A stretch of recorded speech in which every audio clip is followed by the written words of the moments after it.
The ongoing YSL RICO case has not only gripped the legal system, but sent shockwaves through the hip-hop world.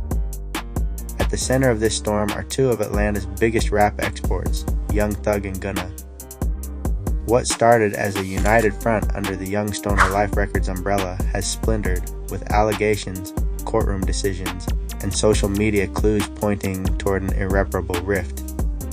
2022, both Young Thug and Gunna were indicted along with over 24 others in a sweeping RICO case that accused YSL of being more than a record label. It was alleged to be a criminal street gang. Gunna shocked fans and critics alike when he took an Alford plea deal in December 2022, admitting no guilt, but acknowledging that there was drugs and guns in the car with him and Young Thug one night, also stating YSL is a gang. He was released soon after, while Young Thug remained in jail fighting his case. Many speculated that Gunna's decision to take a plea deal was seen as a betrayal, something that Young Thug may have responded to with subliminal messages in unreleased music or through strategic distancing.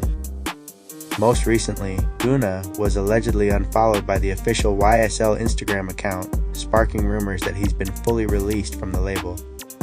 Let's get into it. Born Jeffrey Lamar Williams on August 16, 1991, in Atlanta, Georgia, Young Thug was the 10th of 11 children in a large family living in the Jonesboro South Projects, a neighborhood infamous for its high crime rates and economic challenges. Growing up in such a harsh environment, Thug experienced firsthand the pitfalls of the streets, including violence and poverty, which shaped his worldview and later, his music. From an early age, he was surrounded by people who were both victims and perpetrators of crime. And by the time he reached adolescence, he had already spent time in juvenile detention. But Young Thug had a gift, a truly unique musical voice, and an ability to express emotion in a way that transcended traditional rap boundaries. Inspired by the likes of Lil Wayne, Gucci Mane, and T.I, he began crafting his style, known for its eccentric vocal tones and experimental flows. His first major attention came from the I Came From Nothing mixtape series, released between 2011 and 2012, which caught the attention of Gucci Mane. By 2013, he signed to 1017 Brick Squad Records, an imprint of Gucci's, and released the mixtape 1017 Thug, which was widely acclaimed for its innovation. Songs like Stoner and Danny Glover exploded, becoming viral hits and signaling that a new, genre-bending star had arrived. Thug eventually formed his own imprint, YSL Records, under 300 Entertainment, and began signing and mentoring younger artists, including Gunna. With major albums like Barter 6, Jeffrey, So Much Fun, and the Grammy-winning Slime Language 2, Young Thug became not only a chart-topping rapper but a tastemaker and leader in modern hip-hop.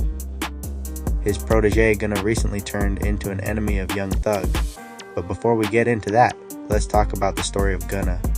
Gunna, born Sergio Giovanni Kitchens on June 14, 1993, also hails from Georgia, specifically the southern part of the Atlanta metro area known as College Park. Raised by a single mother and growing up alongside 4 older brothers, Gunna's early life was filled with hardship, but he found solace in music and fashion. Even before he took rapping seriously, he had a deep love for streetwear culture, often known for styling himself with high-end brands, a trait that would later become part of his signature image. Before rap, Gunna worked small jobs to support himself and his family, including customer service and retail gigs. But the music bug bit early. Inspired by legends like Cameron, Future, and Outkast, as well as local Atlanta stars like Rich Homie Quan, Gunna began experimenting with music.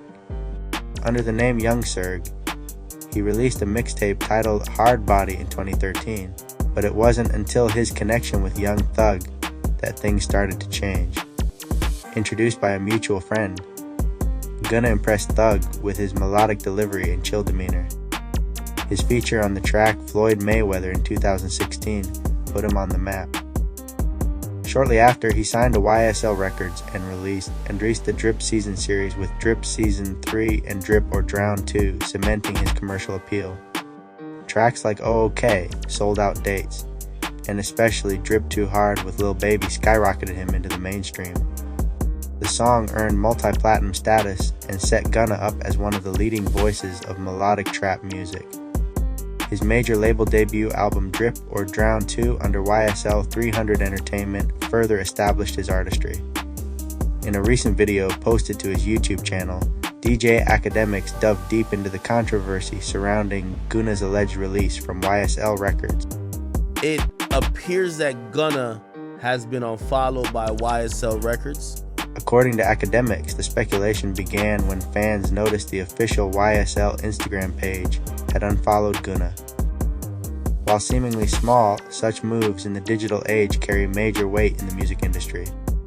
Akademiks pointed out that YSL as a label has been eerily quiet about Gunna's recent releases, including his 2023 comeback album, A Gift and a Curse, which debuted with minimal support or shoutouts from YSL-affiliated artists.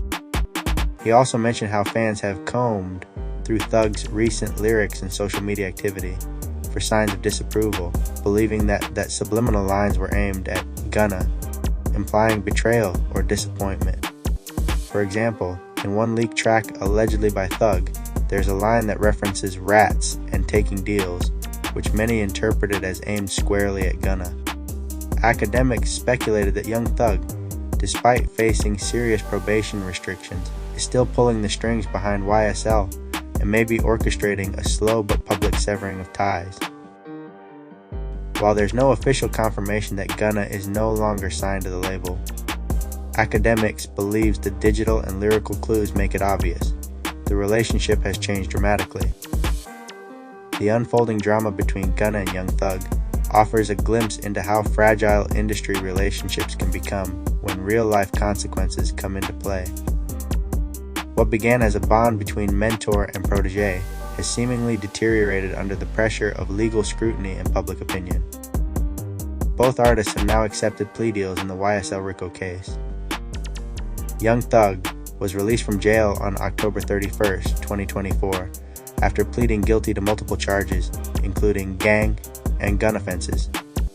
He received a 40-year sentence with 5 years commuted to time served, 15 years of probation, and a potential 20-year prison term if probation is violated. As part of his probation, Young Thug is under very specific and restrictive terms.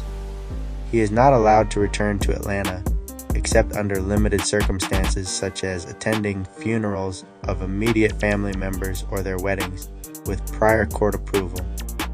Additionally, he must wear an ankle monitor with GPS tracking at all times, comply with a strict curfew, undergo random drug testing, and avoid any contact with co-defendants or known gang members. One unique condition of his probation is that the judge encouraged Thug to give back to the community by participating in anti-gang outreach, including speaking at youth events and school rallies to help steer kids away from gang involvement. Violating any of these terms could send him back to prison for up to 20 years. Gunna, on the other hand, has resumed his musical career, seemingly focusing on rebranding himself amid backlash. His music post-incarceration reflects introspection and isolation, themes that may resonate with fans, but also serve as a response to his critics. Meanwhile, fans and commentators like DJ Akademiks continue to parse every move, every unfollow, every lyric, every tweet, for clues on where things really stand between the former YSL brothers. In a genre defined by expression and storytelling, the YSL saga is as layered and dramatic as any album. As more information unfolds, one thing is certain: the story of Young Thug and Gunna is far from over.